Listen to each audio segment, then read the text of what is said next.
Hi, and welcome to the Rave TV. I'm Linda Kay here with Shim and Mark of Sick Puppies. How you doing? Doing How you good. doing? Thank you for having us, man. You're very welcome. Welcome back to the Rave. Thank you. All right.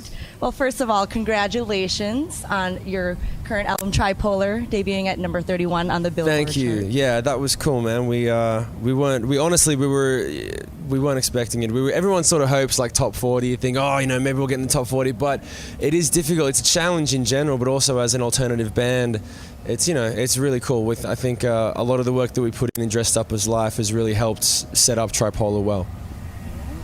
All right, so how did you guys first hear about it? We heard about it on the bus. We just, we spend all our time on the bus, man. Just like, there's bunks, there's a bathroom, that's all you need. So there's not really much reason to leave. So we pretty much, bare essentials. Yeah, and our tour manager just got an email in the morning. He was like, boom, number 31. Nice. Have a little party right away, or? Yeah, well, no, we had a party that night, yeah. Okay, very nice. All right, so what's the story behind Tripolar? You mean the title? Well, the title, just the songwriting, the lyrics, well, inspiration. the biggest, probably the main thing with Tripolar was that it was the first time that we'd come off the road from doing so much extensive touring for Dressed Up as Life. We were out for 2 years. We toured with the most amazing bands, really big bands. We did our own headlining tour after that sold out half the tour. And it was a really big deal for us coming from Australia and having reached that point. But the biggest thing that we found was we were able to learn what worked with audiences on every level. We learned what worked in clubs, we learned what worked in massive arenas and then outdoor festivals. And so we basically, bookmarked all the songs that worked in all of the categories and said, well, let's make a record that just sounds like those songs. And then while we were recording it, we would go on to sickpuppiesworldcrew.net, which is our dedicated fan site. And also we have these things called ambassadors, which you can sign up. If you guys go to sickpuppiesworldcrew.net, you can sign up to be an ambassador. And then you can accrue points by doing things to promote the band and get limited MP3s and a whole bunch of backstage passes and things. We talk to them every week and find out what they liked about the first record, what they liked about the shows, and make sure that it was really interactive because they're the ones that are listening to it. So that was really integral in, and I think we did all right. I think we succeeded in that, in making a record that brought it all together. Nice. It's a great way to get your fans all together and for you to interact with them directly. Yeah, because a lot of technology these days is crazy. It's good. I think we really want to be the band that we wanted to see when we were kids. Be able to get, you get as much out of them. When you want to know something or you want to figure something out, it's available to you. So I want to talk about one of the singles off Tripolar, You're Going Down. I know that was featured on one of the WWE pay-per-views, and I'm a big fan of that myself. So cool. What was that experience like? That experience was really cool because it actually came up because we wrote a song for the Street Fighter ad campaign. And while we were writing the record, and that got released before the album was finished, and then WWE saw it, and they had people that knew members in our crew, and it just sort of came up really serendipitously because they were looking for a fight song, and we had written You're Going Down as another possibility for the Street Fighter ad campaign, but it didn't make it. Instead, it became our first single, and then they said, well, can we have it? So we said, hell yeah, and then they invited us out to the Staples Center in LA, and we got front row seats, and we met everyone. And then we flew out to Orlando the day before the album released, and they did a really big plug for the record and let it there's 10 million people or 16 million people that watch that every night. And it's a very big audience. Yeah, big audience. And they put our CD right up, and they said, Sick Puppies, check them out. And they're really good about working with bands. Some people will just use your song and they won't even mention who the band is. They'll just be like, well, there's whatever. They're really cool about working with people, and that's what we try to do. Like I said, with sickpuppiesworldcrew.net, is we want to work with the fans, and they're the fans are the people on the street who are listening to the music in their cars, and then WWE is the biggest, most spectacular, huge thing, and they're doing exactly the same thing. There's no real difference at the core of it.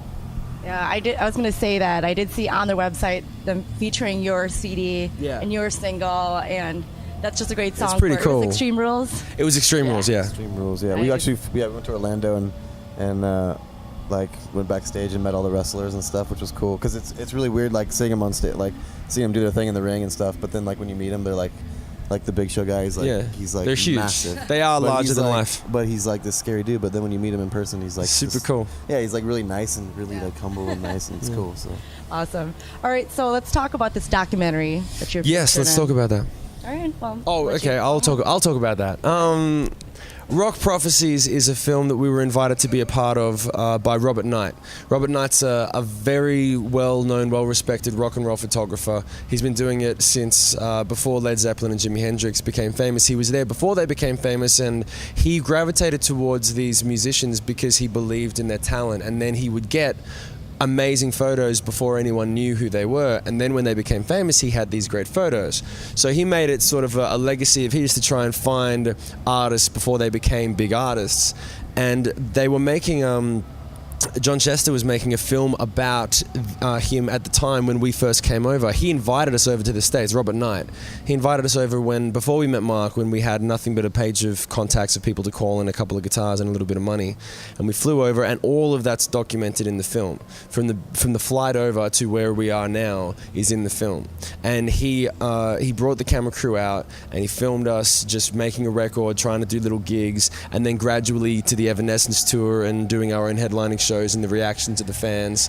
And so we were invited to be part of this, and then the beautiful thing was that we got to have our journey documented, and then you'd see things with Santana, and then it'd be, and now what Sick Puppies doing, and then there's Jeff Beck and Steve Vai and all these cool people. And then after the film was finished, Samsung started promoting the film, so they got to know us through the film, and they have since come on, and our headlining tour is now powered by Samsung Mobile, and they're helping us out with a whole bunch of cool stuff. They gave us a Samsung memoir. They're helping. We get these phones for free, they're hooking us up. They wrapped up us, and they're helping raise a lot of awareness about the tour. And it's really like, it's one of those things where the culminative effort of WWE, Samsung, Rock Prophecies, and then the hard work that we try to do, you put it all together, and hopefully people watching may have heard of us before this interview, and hopefully now they'll know more about it afterwards. Just coming all together for you guys, huh? Really, it is. It's one of those things where every day is a gift, and you just, because in rock and roll, it's not like sports where if you run the fastest you win, if you jump the highest you win. It's really, luck has so much to do with it, and also a culmination of people working together as opposed to just one thing, it's a journey. It's never a destination. That's good. That sounds like something I should be saying. Well, then you should say I should have said it. Instead, I spent 5 minutes wasting your film.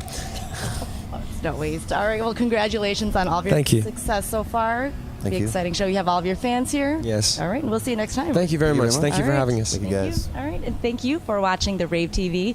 Make sure to check out Sick Puppies' current album, Tripolar. We'll catch you next time on the Rave. Rave it up. Rave.